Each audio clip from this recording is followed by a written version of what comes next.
আসসালামু আলাইকুম রহমতুল্লাহ। আমি জাহিদ আপনাদের সাথে, আশা করি সবাই ভালো আছেন।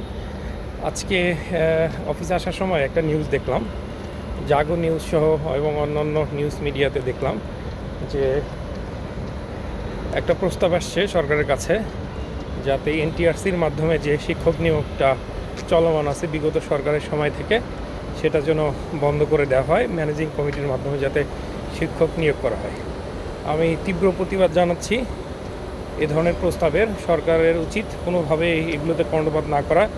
ইভেন যারা এ ধরনের স্টুপিড প্রস্তাব দিয়েছেন তাদের উদ্দেশ্য আসলে কি সেটা চেক করে দেখা। কারণ আপনি যদি ম্যানেজিং কমিটির মাধ্যমে শিক্ষক নিয়োগ করেন, তাহলে শিক্ষার পঙ্গুত্ব আরও কয়েক স্টেপ বেড়ে যাবে। কারণ তখন ম্যানেজিং কমিটির সদস্য কারা হয়? নর্মালি হয় যে ওই স্কুলের হেডমাস্টার এবং এলাকার ওই ক্ষমতাসীন দলের নেতা, এরকম বেশ কিছু লোকজন নিয়ে গঠিত হয়। ওই স্কুলের দাতা সদস্য থাকতে পারে।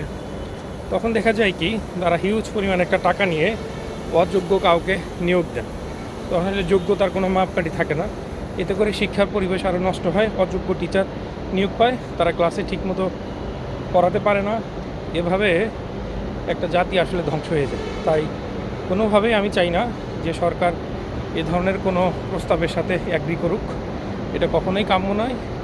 তাই যেহেতু শুরুতেই এ ধরনের আলোচনা উঠেছে, এই কারণেই এটাকে শুরুতেই সমূলে মূলোৎপাটন করতে হবে, যাতে এ ধরনের ডিজাস্টারাস কোনো পদক্ষেপ সরকার না নেন।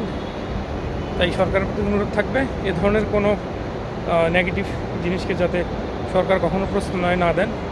সো শুধু এরকম না যে কোনো একটা কিছু বিগত সরকার করেছে যে এই জিনিসটা আমি চেঞ্জ করবো, এরকম যেন না হয়। যে জিনিসগুলো ভালো সেগুলোকে ডেফিনেটলি সাদরে গ্রহণ করে রেখে দেওয়া উচিত এবং সেগুলোকে কীভাবে আরও বেটার করা যায় সেই চেষ্টা থাকা উচিত। সকলকে ধন্যবাদ। আসসালামু আলাইকুম।